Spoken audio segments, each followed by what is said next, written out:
ٹھیک ہے ریکارڈ ہو رہا ہے لیسن. پلیز یہ ہر چیز میں ٹیکنالوجی کیوں آ جاتی ہے؟ Why can't we just do something without the mobile phone? Technology تھوڑی ہے. ایسے سے پتہ نہیں کیا لیسن ہو رہا ہے یہ. چلو بسم اللہ الرحمن الرحیم. تو ہم لوگ اب شروع سے پڑھتے ہیں نا قرآن شریف تک ہے، تھوڑا تھوڑا سا انشاءاللہ کتنا بھی. بسم اللہ الرحمن الرحیم. الحمدللہ رب العالمین الرحمن الرحیم مالک یوم الدین ایاک نعبد و ایاک نستعین اہدنا الصراط المستقیم صراط الذین انعمت علیہم غیر المغضوب علیہم ولا الضالین آمین.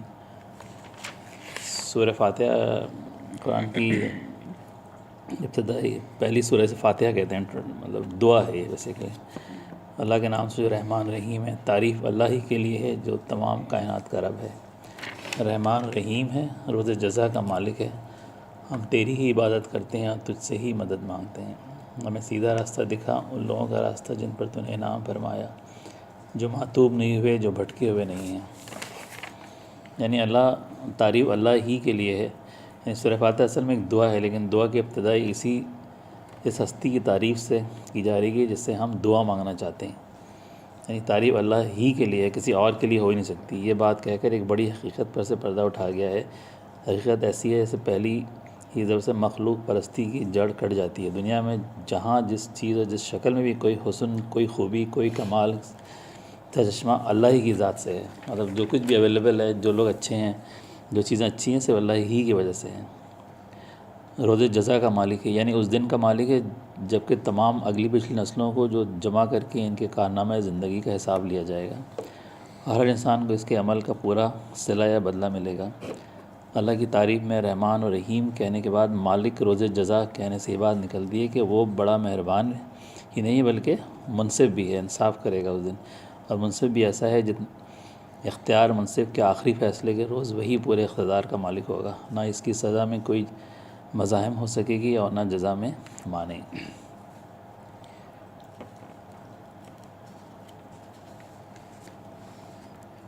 ایاک نعبد و ایاک نستعین، یعنی تیرے ساتھ ہمارا تعلق محض عبادت ہی کا نہیں بلکہ استعانات کا تعلق بھی ہے. ہم تیرے ہی ساتھ رکھتے ہیں. ہمیں معلوم ہے کہ ساری کائنات کا رب تو ہی ہے اور ساری طاقت تیری ہی ہاتھ میں ہے اور ساری نعمتوں کا تو ہی اکیلا مالک ہے. اس لیے ہم اپنی حاجتوں کا طالب تیری طرف سے ہی رجوع کرتے ہیں. تیری ہی آگے ہمارا ہاتھ پھیلتا ہے اور تیری ہی مدد ہی پر ہمارا اعتماد ہے. اس بنا پر ہم اپنی درخواست لے کر تیرے خدمت میں حاضر ہو رہے ہیں. یعنی زندگی کے ہر شعبے میں خیال اور عمل اور برتاؤ کا وہ طریقہ ہے بتا جو بالکل صحیح ہو. یعنی یہ تیری ہی ایاک نعبد و ایاک نستعین اہدنا الصراط المستقیم کا مطلب یعنی زندگی کے ہر شعبے میں خیال اور عمل اور برتاؤ کا وہ طریقہ ہمیں بتا جو صحیح، بالکل صحیح ہو، جس میں غلطی بینی اور غلط کاری اور بد انجامی کا خطرہ نہ ہو، جس پر چل کر ہم سچی فلاح و سعادت حاصل کر سکیں. صراط الذین انعمت علیہم، یعنی انعام پانے والوں سے ہماری مراد وہ لوگ نہیں ہیں جو بظاہر عارضی طور پر تیری دنیا میں نعمتوں سے سرفراز ہوتے ہیں مگر دراصل تیرے غضب کے مستحق ہوا کرتے ہیں، اپنی فلاح اور سعادت کی راہ گم کیے ہوئے ہوتے ہیں. اصل تشریح یہ ہے کہ جو بات خود کھل جاتی ہے کہ انعام سے ہماری مراد حقیقی پائیدار انعامات ہیں جو راست روی سے خدا کی خوشنودی کے نتیجے میں ملا کرتے ہیں، نہ کہ وہ عارضی اور نمائشی انعامات جو پہلے بھی فرعونوں اور نمرودوں اور قارونوں کو ملتے رہے ہیں اور آج بھی ہماری آنکھوں کے سارے بڑے بڑے ظالموں اور بدکاروں کو، گمراہوں کو ملتے رہتے ہیں. تو جو دنیاوی انعامات ہیں اس سے مطلب نہیں ہے، وہ لوگ جو آخرت میں جن کو انعام ملے گا وہ راستہ دیکھا. تو یہ دعا ہے جو ہر مسلمان کو اس کا معنی بھی آنا چاہیے بہت ہی صحیح سے. ہر وقت نماز میں پڑھتے ہیں تو اس کا معنی بالکل کلیئر ہونا چاہیے. اب سورہ بقرہ بسم اللہ الرحمن الرحیم. سورہ بقرہ سب سے بڑی ہے قرآن کی سورہ ہے اور اس میں پہلے تو اس کو ہم اس طرح سمجھ لیتے ہیں کہ پہلے اس کی نا وہ ہے ڈویژن ہے اس سورہ میں کہ پہلے تو اس میں انٹروڈکشن ہے کہ یہ کتاب، یہ سورہ ہے کس کے لیے، مطلب یہ کتاب جو ہے اس میں کون لوگ مستفید ہوں گے. یعنی بسم اللہ الرحمن الرحیم الف لام میم ذالک الکتاب لا ریب فیہ ھدی للمتقین. الذین یؤمنون بالغیب ویقیمون الصلاۃ ومما رزقناہم ینفقون والذین یؤمنون بما انزل علیک وما انزل من قبلک وبالآخرۃ هم یوقنون اولئک علی ھدی من ربہم واولئک هم المفلحون۔ تو شروع میں تو اللہ میں نے یہ بتا دیا کہ اس کو پڑھنے سے پہلے یہ سمجھ لیں کہ یہ کتاب یہ اللہ کی کتاب ہے، اس میں کوئی شک نہیں ہے، اور ہدایت ہے ان پرہیزگار لوگوں کے لیے جو غیب پر ایمان لاتے ہیں۔ یعنی 6 کنڈیشنز ہیں اس کتاب کو پڑھنے کے لیے۔ اس سے پہلے کہ جو غیب پر ایمان لاتے ہیں، یعنی آدمی یعنی متقی ہونا چاہیے اس کو پہلے تو، الذین للمتقین یعنی متقین آدمی جس صفات پائی جاتی ہیں ان میں سے اولین صفت یہ ہے کہ پرہیزگار ہو، مطلب بھلائی اور برائی میں تمیز کرتا ہو، سب سے پہلی صفت یہ ہے۔ اور الذین یؤمنون بالغیب یعنی وہ غیب کی چیزوں پہ مان لاتا ہو، یعنی مراد یہ حقیقت میں جو انسان کی حواس سے پوشیدہ ہیں، یعنی براہ راست نظر نہیں آتی، مثلاً یہ کہ خدا کی ذات، صفات، ملائکہ، وحی، جنت، دوزخ وغیرہ حقیقتوں کے بغیر دیکھ کے ماننا اور اس پر اعتماد پڑھنا نبی کے خبر دے رہا ہے، اس لیے آپ کو یہ سب چیزوں پر ایمان لانا ضروری ہے۔ یعنی الذین یؤمنون بالغیب سب چیز تو نہیں دیکھ سکتے نا، آپ کو چیزوں پہ تو آپ کو جو اللہ نے بتایا ہے، جو نبی کریم نے بتایا ہے اس پہ ایمان لانا ضروری ہے۔ تو دوسری کنڈیشن تو یہ ہو گئی۔ اور تیسرا ویقیمون الصلاۃ، یعنی کہ تیسرا ہے کہ وہ لوگ جو دائمی علامت نماز، یعنی تیسری شرط یہ ہے کہ اس کا مطلب ہے کہ جو لوگ صرف مان کر بیٹھ جانے والے ہیں وہ قرآن سے فائدہ نہیں اٹھا سکتے۔ اس سے فائدہ اٹھانے کے لیے ضروری کہ آدمی ایمان لانے کے بعد فوراً ہی عملی اطاعت کے لیے آمادہ ہو جائے، اور عملی اطاعت کی اولین علامت دائمی نماز پڑھنا شروع کر دے۔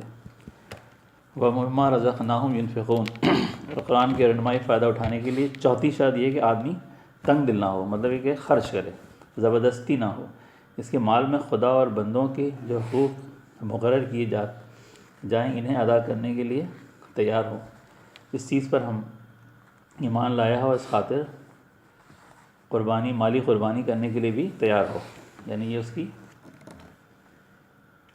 چوتھی شرط ہے۔ اور پانچویں شرط کیا ہے؟ والذین یؤمنون بما انزل الیک وما انزل من قبلک وبالآخرۃ هم یوقنون، یعنی پانچویں شرط یہ ہے کہ آدمی ان تمام کتابوں کو جو برحق تسلیم کر کے جو وحی کے ذریعے سے خدا نے محمد صلی اللہ علیہ وسلم اور اس سے پہلے انبیاء پر مختلف زبانوں ملکوں میں نازل کی، اس شرط کو بنا پر قرآن کی ہدایت کا دروازہ ان سب لوگوں پر بند ہے جو سرے سے اس ضرورت ہے کہ قائل نہیں ہو کہ انسان خدا کے طریقے سے ہدایت ملنی چاہیے، اور ضرورت کے لیے قائل ہو کہ مگر اس کے لیے وحی اور رسالت کی طرف رجوع کرنا ضروری سمجھتے ہوں، اور خود کچھ نظریات قائم کر کے انہیں کو خدائی ہدایت قرار دے بیٹھے ہوں، آسمانی کتابوں کے لیے بھی قائل ہوں، مگر صرف اس ان کتابوں پر ایمان لائے جنہیں اس باپ دادا ماننے چلے آئے ہوں، وہی اس سرچشمے سے نکلی ہوئی دوسری ہدایت تو وہ ان کو قبول کرنے سے انکار کر دیں، یعنی ساری جو پہلے کی کتابیں ہیں ان کو ایمان لائے نا۔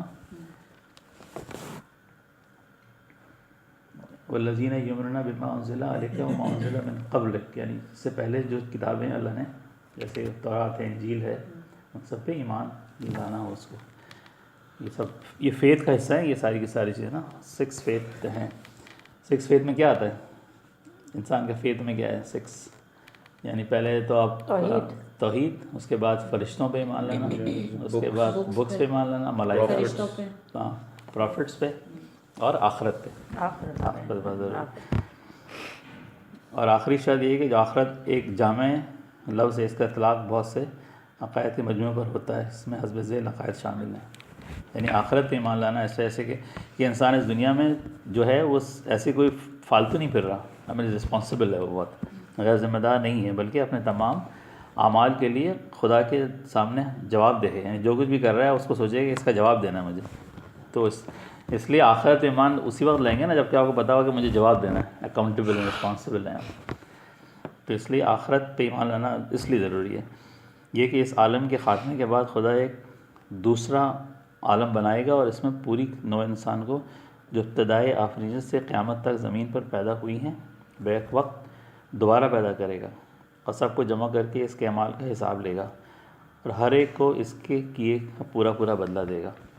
تو شروع اور یہی لوگ ہیں جو فلاح پائیں گے۔ تو یہاں تک یہ کہ یہ اس کو کتاب کو آگے پڑھنے کے لیے بس یہ 6 چیزیں بڑی ضروری ہیں. پہلی کیا تھی؟ نہیں، پہلے یہ کہ متقی ہو انسان، یعنی ہدایت ہے ہدی للمتقین.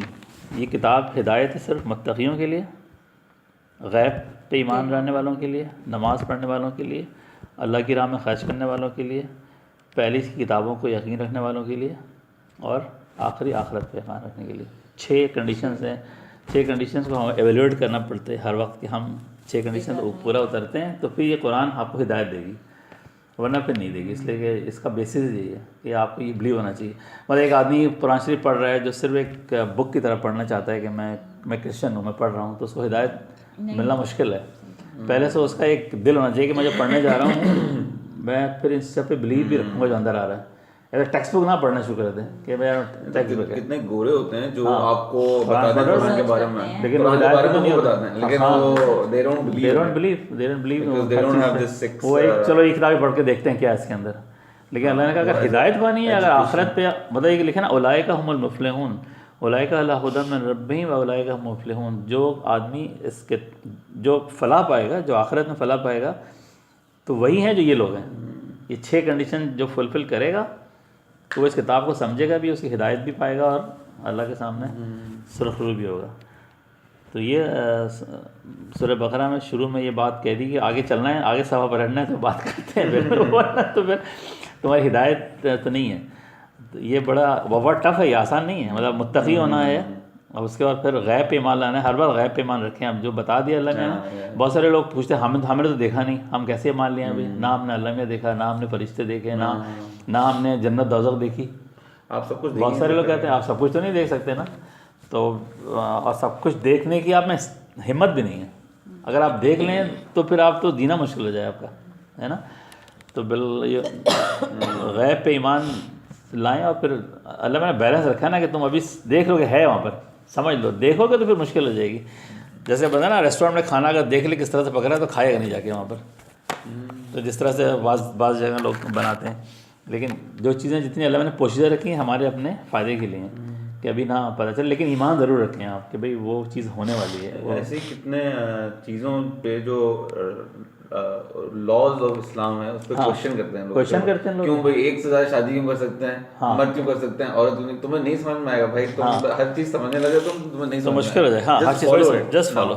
ایسے نہیں، آپ صرف فالو بھی کرنا آنا چاہیے آپ کو. ہر چیز پہ کوشچن کرنے لگے تو پھر کیا، تو آپ کوشچن نہیں کر سکتے. بس آپ کہہ رہے ہیں متقی کا مطلب یہ ہے کہ آپ کوشچن نہ کریں. اٹس لائک ہر چیز پہ آپ اپنے باپ پہ کوشچن کر رہے ہیں. وہ تمہارا باپ ہے، تمہیں بتا رہا ہے کیا کر رہے ہو. یو کی not question all the time. تو کہہ رہے ہیں مطلب مرحبا کی بات ہے.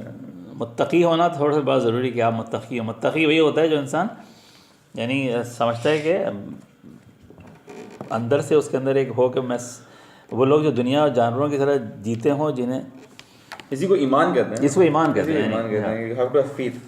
Faith ہے اسی کا نام ہے. To believe in the seen and the unseen. تو یہ شرطیں ہیں قرآن کو پڑھنے کے لیے. تو باقی جو چیزیں ابھی سورہ بقرہ میں آئیں گی اس میں پہلے تو انٹروڈکشن آئے گا اس میں کہ ایک لوگ وہ ہیں جو مسلمان ہیں، متقی ہیں، ان کے لیے ہے. دوسرے کنڈیشنز وہ ہیں جو کافر ہیں، جو ان کے پیچھے ان کے اوپر اللہ نے مہر لگا دی کہ یہ ہدایت پانے والے نہیں، کچھ بھی کر لو ان کے ساتھ تم.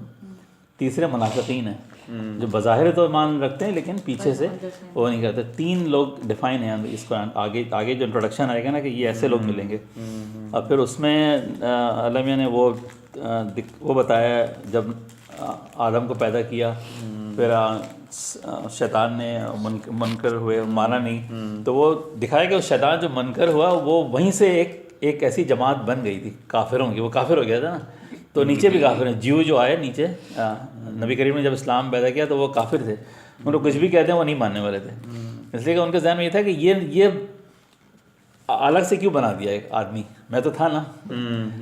اللہ میں نے الگ سے وہ جیلسی، وہ جو پرائڈ ہے نا، وہ اب تک چل رہا ہے. اور میں تو آگ سے بنا ہوں، میں تو آگ سے بنا، میں سپیریئر ہوں. تو یہی چیز بالکل جیو نے آ کے کہی کہ ہمارے پاس سے کیوں نہیں آیا نبی، ہماری قوم سے کیوں نہیں آیا نبی.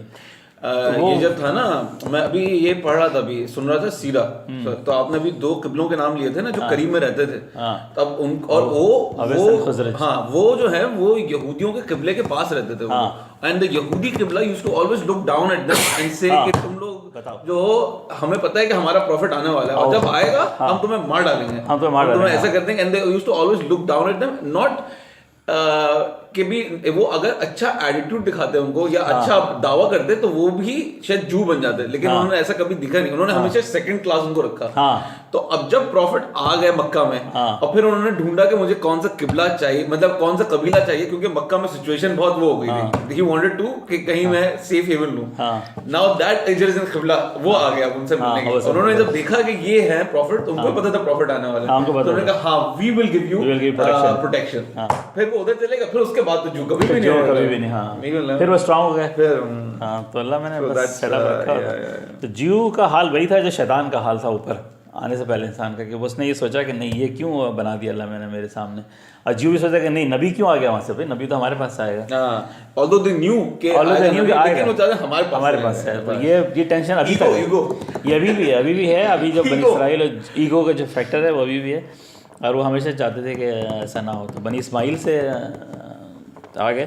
تو اس پہلے سیکشن میں تو علامہ نے کلیئرلی وہی ذکر کیا ہے کہ جو اور شیطان ایک جیسے تھے وہاں پر نکل کے.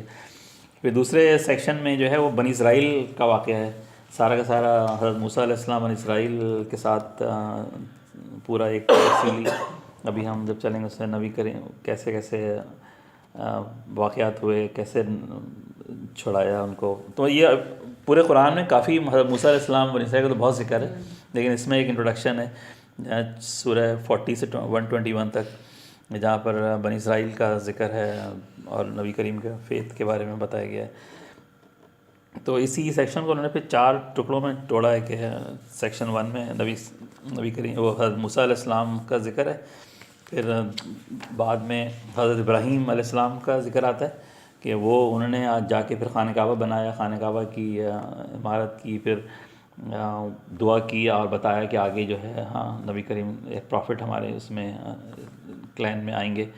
تو یہ سب بتایا کہ پورا کا پورا جو نظام ہے وہ کسی قبیلے کے اوپر نہیں ہے بیس کرتا ہے کہ میں اس قبیلے سے تعلق رکھتا ہوں, یا جو ہدایت پر ہے وہ یہ لوگ ہیں, انہیں کو ہدایت ملے کہ وہ کسی بھی قبیلے سے تعلق رکھتے ہیں. وہ قبیلہ کو معنی نہیں رکھتا کہ میں جیوں ہوں, میں فلانا ہوں, میں قریش ہوں, میں ویسا ہوں, نہیں. ہدایت ہے متقیوں کے لیے, بس جو لوگ متقی ہیں وہی آگے جائیں گے, یا وہ اچھے برے قبیلے کے ہوں یا اچھے قبیلے کے ہوں, کیسے بھی ہوں, اس سے کوئی تعلق نہیں ہے اس چیز کا. پھر سیکشن 3 بڑا شریعہ کا سیکشن ہے, پورا لا ہے اس کے اندر, اس میں کہ سارے لا آئیں گے. یعنی پہلے تو توحید بتائیے, توحید کیا ہوتی ہے, پھر بتایا ہے کہ نماز اور زکوٰۃ کا کیا طریقہ ہوگا, اور قصاص اور دیت ہے. قصاص اور دیت پتہ ہے نا کیا ہوتا ہے؟ قصاص مطلب ہے کہ آپ قتل کرنے پہ آپ قصاص یا دیت, کسی کو جان کے بدلے جان, وہ اس کا قانون ہے. مطلب سیکشن 3 میں سارے قانون ہیں, اور اس کے اوپر ہے لیگیسی یعنی وراثت کے اوپر ہے اس کے اندر, اور روزے کے اوپر ہے, فاسٹنگ کے اوپر ہے. اور 6واں قانون ہے برائبری پہ, یعنی کہ لوگ جب رشوت کیسے ممانعت ہے پیسے کی لین دین کے اندر, اور رشوت کیا کیا طریقہ اختیار ہونا چاہیے. اور 7واں قانون ہے حج کے بارے میں بتایا کہ حج کیسے کیا جائے گا. اور 9 ہے. 8واں جو ہے وہ پھر بتایا کہ کیا چیزیں بنا ہیں, یعنی گیمبلنگ اور وہ سب چیزیں, ڈرگس فلانا, یہ سب پرمیشن, اور یتیموں کے ساتھ کیسے سلوک کرنا ہے, یتیموں کا مال کے ساتھ کیا کرنا ہے, وہ اس کا قانون ہے 8واں. تو سورہ بقرہ جو ہے بہت ہی زبردست سورہ ہے, مطلب یہ اگر آپ کو سمجھ میں آ جائے نا تو بڑا. آج امام صاحب کہہ تو رہے تھے کہ جو کچھ جو تھے حضور صلی اللہ علیہ وسلم کے, وہ کہہ رہے تھے لائک کمپینینس کے بارے میں بات کر رہے تھے, یا کچھ آئی تھنک ان کے بعد کچھ لوگ تھے کہ انہوں نے کتنے سالوں لگا دیے تھے صرف سورہ بقرہ پہ.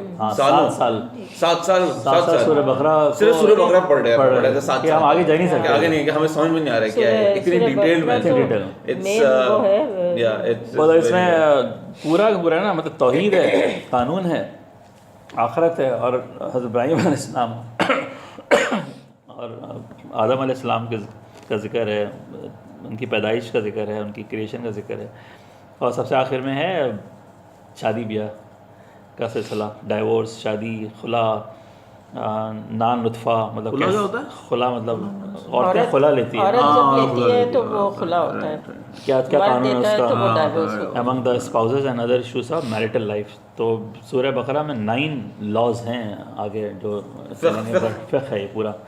تو پھر ظاہر ہے کہ اللہ میں نے تو اس میں بہت ہی ایک گائیڈ لائن کے طور پر پیش کیا نا، پھر اس میں پھر سنت پڑھنی پڑتی ہے انسان کو، کہ سنت کہتے ہیں نا سنت آپ نہ پڑھ لیں، نہیں سنت ایک بڑا کمبائن ہے قرآن کے ساتھ، کہ سنت جو لوگ کہتے ہیں نا نہیں سنت کی ضرورت نہیں، قرآن کافی ہے، قرآن کافی ہے، لیکن دیکھیے تفسیر کے لیے نبی کریم کو بھیجا نا اللہ نے، اسی لیے تو بتائیں اس کے بارے میں. تو مفسرین عملی طور پہ عملی طور پر کر کے دکھایا، تفسیر لکھا، حدیث لکھی ہے کہ باقاعدہ ایک جامع لوگوں نے فقہ میں علم حاصل کیا. پھر لیکن یہ گائیڈ لائن ضرور ہے یہاں پر، یہ ہیں اس قسم کی چیزیں اللہ میں نے بیسکس بتا دی ہیں کیسے کرنا ہے.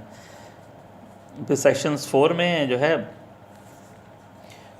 243 سے آخر تک، سیکشن 4 میں جہاد کا ذکر ہے، کہ جہاد کو کیسے پرووک کیا، کس طرح سے اللہ میاں نے مطلب جہاد کا مقصد بتایا، اور خانہ کعبہ کو چھڑانے کے لیے، آزاد کرانے کے لیے مسلمانوں میں جہاد کیسے بیدار کیا. تو اس کا تھوڑا سا ذکر آتا ہے آخر میں. اور پھر کنکلوژن میں یہ ہے کہ اللہ نے بتایا کہ سب کچھ للہ ما فی السماوات و ما فی الارض. جو آخری سورہ بقرہ کی جو آیت ہے نا وہ بہت اچھی ہے، اس کو سب کو یاد رکھنا چاہیے. دعا ہے نا، دعا ہے ہاں، کہ اس کے بعد اللہ نے کہا کہ مالک میں ہوں ہر چیز کا، للہ ما فی السماوات و ما فی الارض وان تبدوا ما فی انفسکم. تو وہ میں مالک ہوں ہر چیز کا، every thing in the universe is under my control almighty. اب میں اکاؤنٹیبل ہوں اور میں ہی سزا دینے والا ہوں اور جزا دینے والا ہوں. only believe this book has been revealed by Almighty. تو آخر میں یہ دعا پہ ہی ختم ہوتی ہے، ربنا آتنا فی الدنیا حسنۃ وفی الآخرۃ حسنۃ وقنا عذاب النار. تو بہت خوبصورت ہے یہ سورہ بقرہ. اس میں پھر آگے ہم لوگ سورہ بے سورہ چلیں گے. تو ابھی یہاں تک ہم اس کو لیتے ہیں کہ تو آپ کیسے کریں گے؟ آپ پورا ڈیٹیل میں کریں گے سب؟ اب ہم چلیں گے. ابھی تو ہم نہیں سمجھ رہے ہیں کہ سورہ میں کیا کیا ہے. 4 چیپٹرز ہیں جو یہ ڈیفائن کریں گے. پہلا تو بتائے گا آپ کو کہ منافقین اور کفار کیسے لوگ ہوتے ہیں. اس کے بعد پھر حضرت ابراہیم علیہ السلام کا تھوڑا ذکر ہے. پھر کافی بڑا پورشن حضرت موسیٰ علیہ السلام کے بارے میں. پھر لاز ہیں سارے جو شریعہ لاز ہیں وہ ہیں. پھر آخر میں پھر اللہ نے دعا کی ہے مسلمانوں کے لیے، بہترین دعا ہے آخر میں. تو وہ چلیں گے. تو آپ کا پورا جو ہوگا پوری سورہ بقرہ ہاں کریں گے. سورہ بقرہ ہے نا. تو بس یہاں سے چلتے ہیں. ابھی 15 تک پڑھ لیتے ہیں، تھوڑا سا ایک ذرا سا پڑھ لیتے ہیں.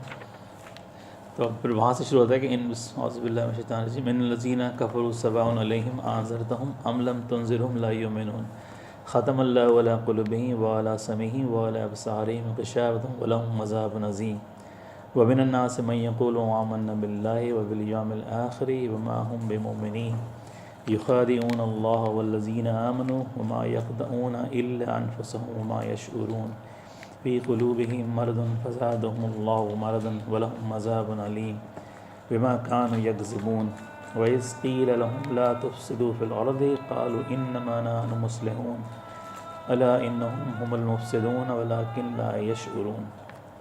یعنی جن لوگوں نے ان باتوں کو تسلیم کرنے سے انکار کر دیا جو ہم نے ابھی ان کے لیے یکساں ہے، خواہ تم انہیں خبردار کرو یا نہ کرو، بہرحال ماننے والے نہیں.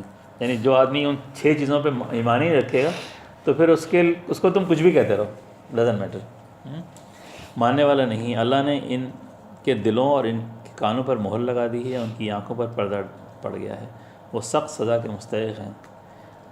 بعض لوگ ایسے بھی ہیں جو کہتے ہیں کہ ہم اللہ پر اور آخرت دن پر ایمان لائیں، حالانکہ حقیقت میں وہ مومن نہیں. یہ وہ منافقین آ گیا ہے نا. پہلے تو کافروں کی صفت بتا دی کہ تم یہ انہوں نے مانا سے انکار کر دیا تو ختم. اور بعض لوگ ایسے ہیں جو کہتے تو ہیں ایمان لائیں لیکن حقیقت میں وہ مانتے نہیں. وہ اللہ اور ایمان لانے والوں کے ساتھ دھوکے بازی کر رہے ہیں، مگر دراصل وہ خود اپنے آپ ہی کو دھوکے میں ڈال رہے ہیں اور انہیں اس کا شعور نہیں ہے. ان کے دلوں میں ایک بیماری ہے جس اللہ نے اور زیادہ بڑھا دیا ہے، اور وہ جھوٹ وہ بولتے ہیں، اس کی پاداش میں ان کے لیے دردناک سزا ہے۔ جب کبھی ان کے سے کہا گیا کہ زمین میں فساد برپا نہ کرو تو انہوں نے یہی کہا کہ ہم تو اصلاح کرنے والے ہیں۔ خبردار، حقیقت میں یہی لوگ مفسد ہیں مگر نہیں شعور نہیں رکھتے، مگر انہیں شعور نہیں ہے۔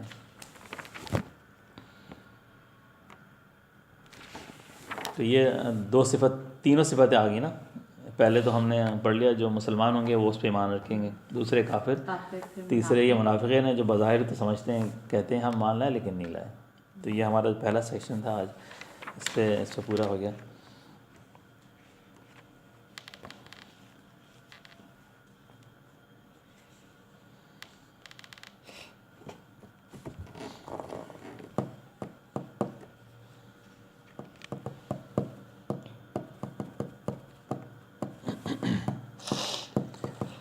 اس میں جو مولانا نے تفسیر لکھی ہے، ان کے کانوں پہ مہر لگا دی ہے، اس کا مطلب یہ نہیں کہ اللہ نے مہر لگا دی تھی اس لیے انہوں نے تسلیم کرنے سے انکار کر دیا۔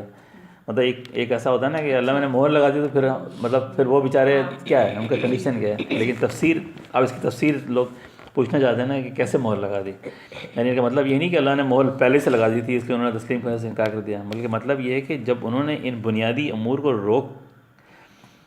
رد کر دیا، یعنی منع کر دیا، جن کا ذکر اوپر کیا گیا ہے، اور اپنے لیے قرآن کے پیش کردہ راستوں کے خلاف دوسرا راستہ پسند کر لیا، تو اللہ نے ان کے دلوں کو اور کانوں پر مہر لگا دی۔ اس مہر لگنے کی کیفیت کو تجربہ ہر اس شخص کو ہوگا جو کبھی تبلیغ کا اتفاق ہوا ہو، اور جب کوئی شخص آپ کے پیش کردہ طریقے کو جانچنے کے بعد ایک دفعہ رد کر دیتا ہے اور اس کا ذہن کچھ اس طرح مخالفت سے چل پڑتا ہے، تو پھر آپ کی کوئی بات اس کی سمجھ میں نہیں آتی۔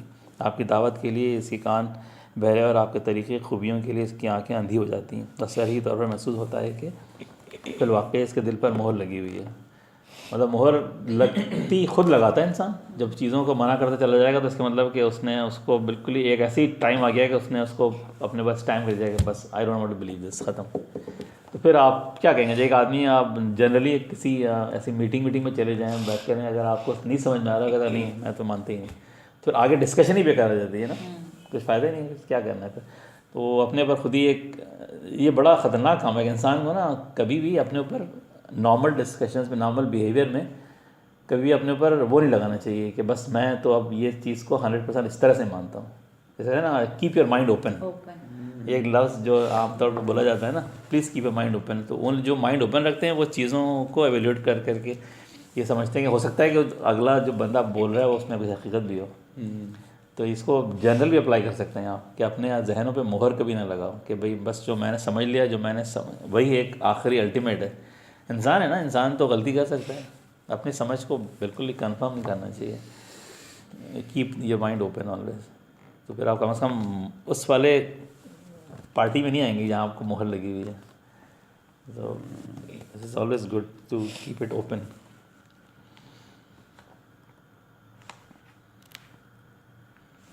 اور کیا تھا؟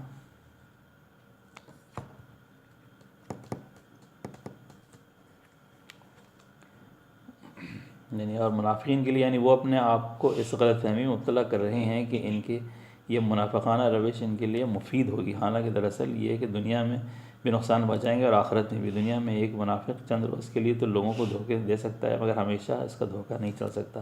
آخرکار اس کی منافقت کا راز فاش ہو کر رہتا ہے، اور پھر معاشرے میں اس کی کوئی ساکھ باقی نہیں رہتی۔ رہی آخرت، تو وہاں ایمان کا زبانی دعویٰ کوئی قیمت نہیں رکھتا، مگر عمل اس کے لیے خلاف ہے۔ منافقانہ رویہ تو جنرل بھی ہوتا ہے نا، دنیا میں منافقانہ رویہ ہوتا ہے کہ آپ آئے آپ نے کہا ہاں میں آئی ایگری وتھ یو، پیچھے جا کے آپ نے چال چلنے شروع کر دی۔ تو اسے کہتے ہیں منافق، ہپوکریٹ جو ہوتے ہیں وہ ہر جگہ ہر اللہ تعالیٰ نے ان کو کافروں کو تو ناپسند کیا، پر منافقوں کو بھی منافقوں کی بہت زیادہ پنشمنٹ ہے۔ مطلب آپ منافق تو یہ نا کہ آپ کو نظر بھی نہیں آ رہا کہ یہ کیسے کیا کریں گے۔ ایک کافر تو کہتے ہیں کہ بھائی یہ ٹھیک ہے، میں تو اب اس کو تو مجھے پتہ ہے کہ یہ تو بالکل اگینسٹ ہے میرے، لیکن آدمی جو آپ کے ساتھ بیٹھا ہوا ہے، آپ کے ساتھ کمپنی میں بھی بیٹھا ہوا ہے، ساتھ میں اٹھ بیٹھ رہا ہے، لیکن اصل میں تو وہ آپ کا دشمن ہے، وہ زیادہ خطرناک ہے آپ کے لیے، آپ کے راز سے سمجھ رہے وہ، اس کی چالیں آپ کو پتہ نہیں، تو اس کے لیے تو بڑا خطرناک ہے، وہ بہت ڈینجرس ہے۔ منافقین تو فن کی بہت بڑا سزا ہے۔ تو آدمی کو ان تینوں سے بچنا چاہیے ویسے. مطلب کہ یہ نہیں کہ ہم یہ کہہ دیں کہ یار کافر ہی منافق ہوتے ہیں یا کافر ہی کافر ہوتے ہیں.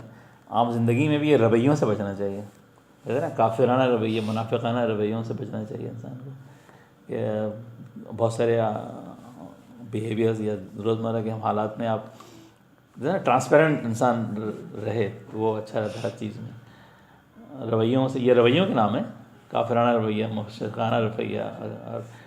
تو کوشش کریں رویے سے رویے سے, ہاں ویسے ہی ہوتے ہیں. تو یہ سب رویے ہیں. پرہیزگاری کا رویہ ہی کی طرف ہر وقت اپنے آپ کو موڑنا چاہیے. صدق اللہ العظیم. آگے پھر پاپا کون سی نیکسٹ آیت پڑھیں تک گے. پڑھا؟ ہم نے آج 12 تک پڑھے, 12 تو پھر سورہ فاتحہ 12, پھر آگے ہم پھر کل پڑھیں گے.